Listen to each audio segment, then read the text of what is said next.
If the opponent's forehand is quite strong, let's all take a look at their stance. What kind of stance do they have? Especially for receiving serves. If their forehand is good, come here. Right, everyone look. You can learn from Fangbio's stance.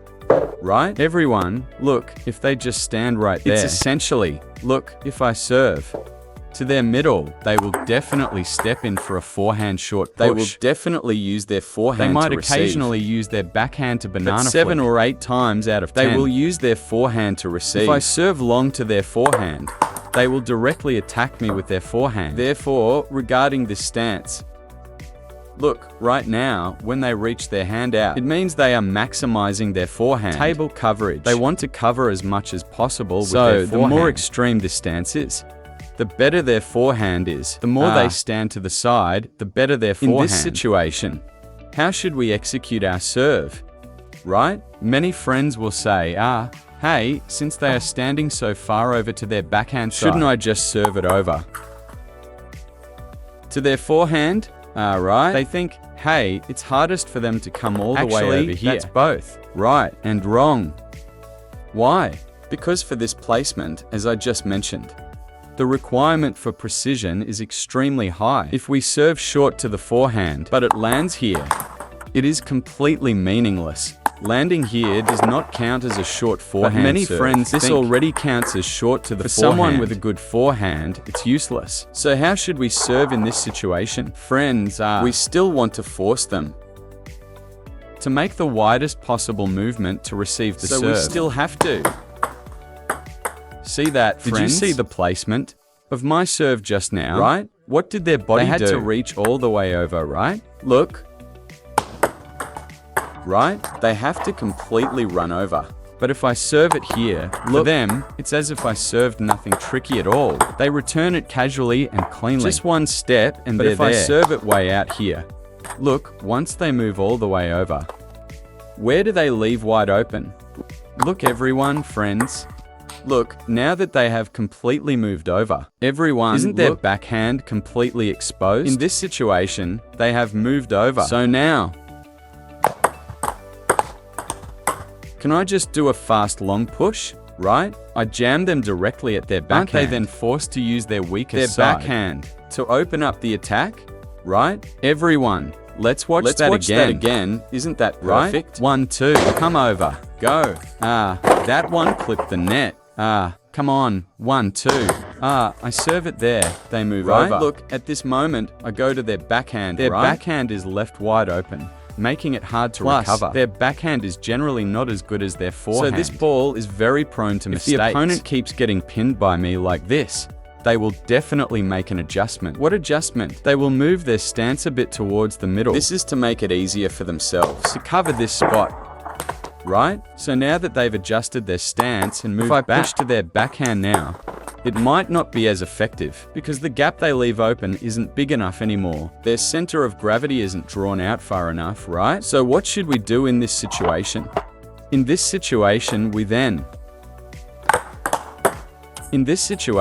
we serve to their backhand. Everyone look, at this moment, hey, I can add a deep backhand serve. At this time, we need to serve to the backhand. An extremely long baseline serve.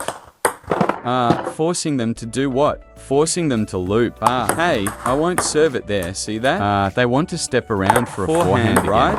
Force them to use their backhand to loop. In this situation, when they use their backhand to loop, they can only just block it upwards. They can't take a full swing and smash it at me. So you see, what happens? They easily pop it up. You might say, if I keep pinning their forehand and then I return it to their backhand, is it useful? Look at this kind of ball coming over. Is it useful? They just casually smash it, right? Because returning a ball like this, sure, but it's completely meaningless. Now that you have a long backhand serve, right? They definitely won't expect it. Because most friends think, you surprised me with a long one. The next one will probably be short again. Therefore, what should we do at this moment? They think I might serve short again. Hey, okay. I give you another long one. Now they are definitely panicking a bit inside. At this time, observe their stance. Observe their stance. If they start slowly shifting to prepare for a pivot. Okay. I draw them back over, jam them back to the forehand. If they are still stubborn, still standing on the backhand side, waiting for me, then okay. I say I'll continue. I continue to force you to use your backhand until they can't take it anymore. Behave. At this moment, look at me. Even at this moment, I can sneak a fast long serve short to their forehand. Either works, right? So you see, it's this combination of forehand and short serve long to better force the opponent, so they can only use their backhand to receive. First point, dropping it short to make them expose their backhand gap, right? Then, because the short forehand drew them over. Now, if we serve long to their backhand, they have no choice but to use their backhand. They can't pivot in time. Look, it's all about finding ways to avoid their forehand. Avoid their advantage and make them use their weakness, the backhand, to receive if they try to attack. Look, aren't they dumbfounded? Now, look, if I serve normally, let's say I don't tell them what I'm serving. For example, they have a good forehand, and they love to attack with the forehand on the return. For this kind, look what kind of dirty trick I might pull. Everyone watch, For this one, I didn't tell him in advance what I was going to do. That's what else can we do? They see it and think, damn, serving to my forehand. They rush it. So it's a short forehand. Then we can just go ahead and loop them directly. It's equivalent to, look, everyone playing against someone with a good forehand. Let me tell you all a principle, a very useful piece of practical advice. When playing someone with a strong forehand, you must dare to play to their forehand. Many friends have a misconception. When the opponent serves, they know the opponent has a good forehand, so they desperately play to the backhand, right? When someone with a good forehand serves, they definitely want to pivot and attack you. They are just waiting to pivot. They just want to pivot. So if you play to their backhand at this moment, it's basically suicide. Therefore, against someone with a good forehand who loves to pivot, you must dare to challenge their forehand. In this situation, drawing them right to pin the left is the only way it works. Friends. Therefore, we must dare to use the opponent's strong side to restrict them. Their forehand is good, so I'll hit directly to your forehand. Right? Because everyone thinks he knows my forehand is good, so he has to avoid my edge.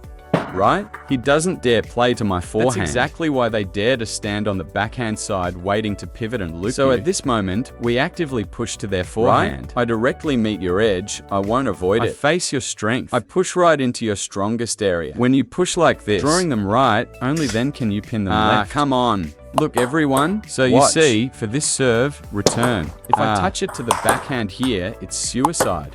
Right? So what should we do? Right? You choose one side, right? Play to your forehand.